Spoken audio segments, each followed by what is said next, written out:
Sampai-sampai Nabi katakan, innal ladzi laisa fi jawfihi syai'un minal Qur'an kal baitil kharib. Orang yang dari tenggorokannya belum pernah keluar ayat Quran barang sepotong pun, belum pernah ngaji barang seayat pun, itu orang kata Nabi kal baitil kharib, kayak rumah kosong.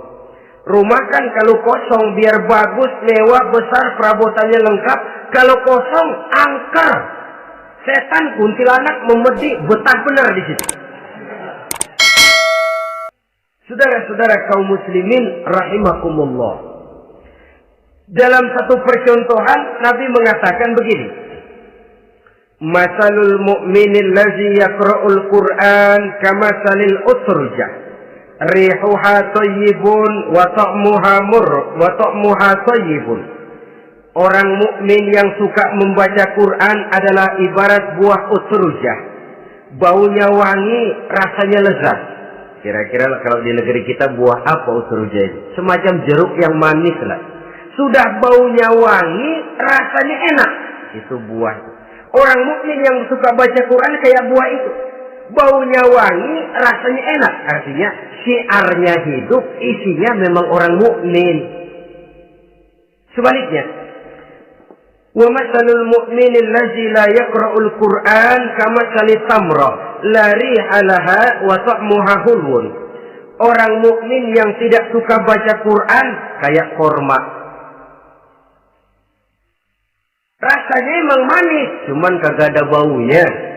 Artinya apa? Syiarnya kurang. Kalau orang belum tapi kenal kan kagak mau makan kurma. Kenapa? Nggak ada baunya. Daya tariknya kurang. Walaupun rasanya enak. Kalau daya tariknya nggak ada, kan nggak ada iklannya, tidak ada syiarnya.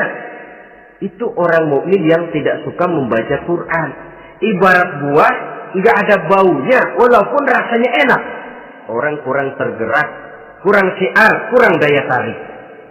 Sebaliknya, wa masalul munafiq allazi yaqra'ul Qur'an kamasalir raihanah rihuha thayyibun wa ta'muha murrun. Orang munafik yang suka baca Quran seperti buah raihanah. Apa itu? Baunya wangi, rasanya pahit. Orang munafik baca Quran kayak buah itu. Baunya sih enak, cuman rasanya pahit. Yang munafik baca Quran. Syiarnya sih lumayan, daya tariknya hebat, isinya munafik. Nah, paling jelek orang munafik yang enggak suka baca Quran. Wa masalul munafiqil ladzi la yaqra'ul Qur'an kamasalil hanzalah. Laisa laha rihun wa ta'muha murrun. Orang munafik yang tidak suka baca Quran seperti buah hanzalah. Sudah enggak ada baunya, rasanya pahit lagi. Kalau buah pacek kali. Udah baunya kagak ada, kalau dimakan bikin orang celeng. Saudara-saudara kaum muslimin rahimakumullah, tanamkan kegemaran membaca Al-Qur'an, karena membaca Al-Qur'an merupakan ibadah yang besar. Bahkan kata Nabi, afdalu ibadati abdi qiraatul Qur'an. Nilai ibadah yang paling baik dari hambaku adalah ibadah membaca Al-Qur'an. Dalam sholat pahalanya lebih besar di luar sholat daripada di luar sholat. Dengan wudu pahalanya lebih besar daripada tanpa wudu. Mengerti pahalanya lebih besar daripada tidak mengerti. Tapi tidak mengerti pun jangankan membaca, mendengar saja orang baca Quran dengan baik sudah didoakan untuk mendapat rahmat. Berpahala mendengar bacaan Al-Quran walaupun tidak mengerti. Apalagi membaca sendiri, apalagi mengerti apa yang kita baca, tentu pahala itu akan jauh lebih besar. Ini yang pertama, tanamkan kegemaran membaca Al-Quranul Karim. Yang kedua, dalam hadis tadi, fastazharuhu, man qara'a al-Qur'ana fastazharuhu. Siapa yang membaca Al-Quran kemudian memperhatikannya. Jadi kalau kita mau berimam kepada Al-Quran, setelah menanamkan kegemaran membaca, yang kedua, perhatikan, pahami isinya. Jangan seperti monyet pakai mahkota, ketawa girang, cengengesan, tapi dia tidak tahu arti kebesaran mahkota yang disandangnya. Bangga dengan Al-Quran, tapi apa kandungannya kita tidak mengerti. Untuk memahami Al-Quran ini, caranya bagaimana? Tentu mudah saja. Seperti contoh, kalau kita ingin mengerti caranya bikin tahu, jangan bertanya kepada montir mobil. Montir mobil ahli betul urusan mesin, tapi kalau urusan tahu, tanya dong tukang tahu. Untuk mengerti rahasia dan seluk-beluk Al-Quran, kita harus bertanya kepada orang yang memahami seluk-beluk Al-Quran, para ulama, para kiai, para ustadz, yang kita tahu kualitas keilmuannya, kita yakini loyalitas dan integritasnya kepada Islam ini. Kenapa? Ayat-ayat Quran itu elastis. Dia dibawa kemana saja mau. Ditafsirkan menurut kemauan orang bisa. Paling celaka kalau yang belajar tidak punya dasar, yang mengajar punya maksud lain. Sesat dan menyesatkan. Yang ngajar punya nafsu ambisi, yang belajar tikus budak, yang memang tidak punya dasar apa-apa. Sekali belajar langsung tafsir. Cara wudhu yang baik saja belum ngerti, cara rukuk dan sujud yang baik saja belum bisa, yang membatalkan sholat apa ndak bisa, ndak ngerti. Sekali langsung, ndak, supaya kita langsung saja belajar langsung Al-Quranul Karim. Tidak jelek, cuma akan lebih baik kalau sebelumnya ada unsur penunjang dari nilai-nilai keilmuan dalam Islam ini. Disinilah perlunya menghidupkan majelis-majelis taklim.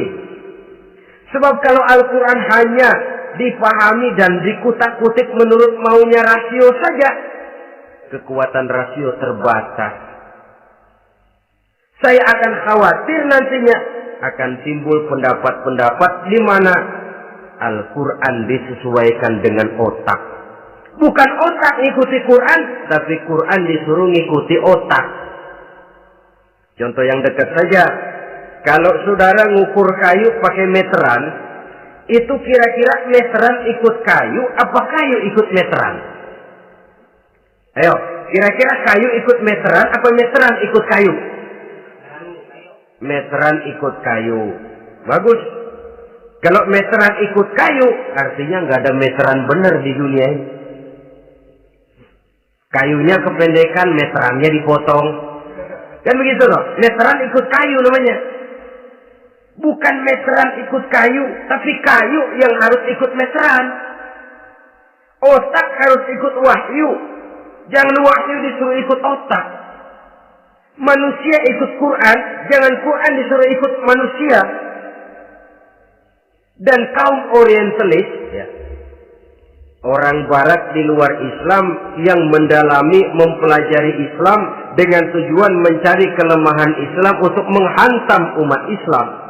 Itu sengaja mencari ayat-ayat yang mereka kumpulkan untuk menghantam umat Islam. Supaya mereka meragukan Qur'annya untuk kemudian pada suatu saat meninggalkan Qur'an sama sekali. Timbullah pendapat ada ayat Qur'an yang sudah tidak sesuai lagi katanya dengan situasi dan kondisi. Seolah-olah otak manusia sudah jauh lebih pintar daripada Al-Qur'anul Karim.